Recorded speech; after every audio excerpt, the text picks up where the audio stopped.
Assalomu alaykum, Good Master Rus kanalımız a'zolari. Yana bir klientimizden PlayStation 3 geldi. Super Slim.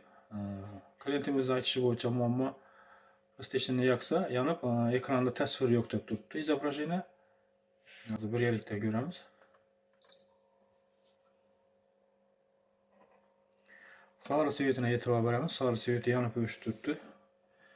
Demak, programmasida emas bu muammo.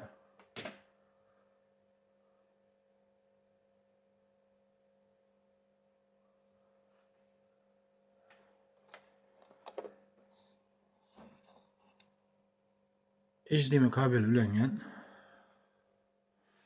Ko'rib turganingiz deyim. Tasvir yo'q.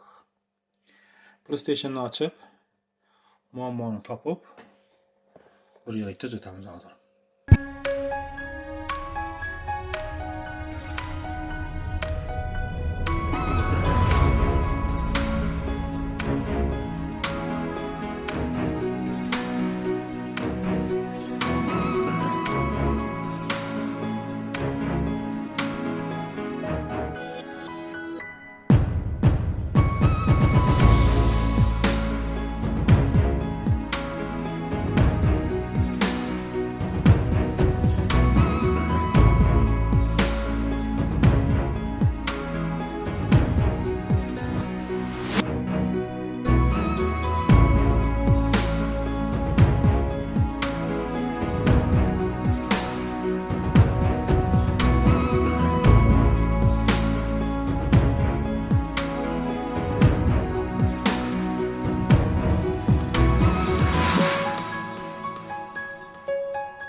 PlayStation'ni yakkan vaqti shunday muammo bo'lsa, izobrazение yo'q bo'lsa, birinchi HDMI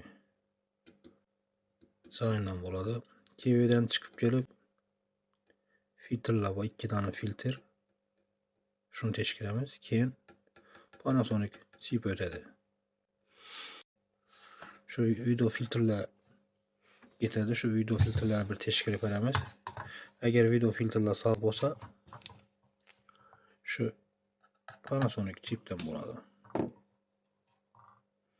Hozir boshqa shu tester yordamida shuni ko'ramiz. 2 dona video filtrini ko'ramiz.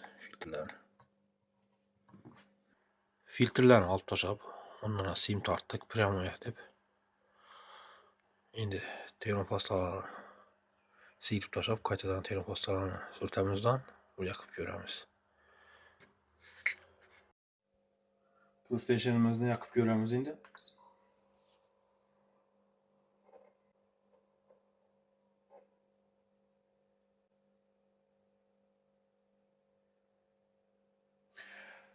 PlayStation'imizni yaptık. Tez orada tasvir bo'yini o'tildi. PlayStation'imizning muammosi video filtrlarida bo'lgan ekan. Bu yerlarni o'tdik. Endi buni klientimizga bersak bo'ladi bemalol. Videomuzda kamchiliklar bo'lsa uzr so'rayman. Bu meni ikkinchi videom. Kommentariya o'z fikrlaringizni yozib qoldiringlar, javob berishga harakat qilaman. Hammaga rahmat.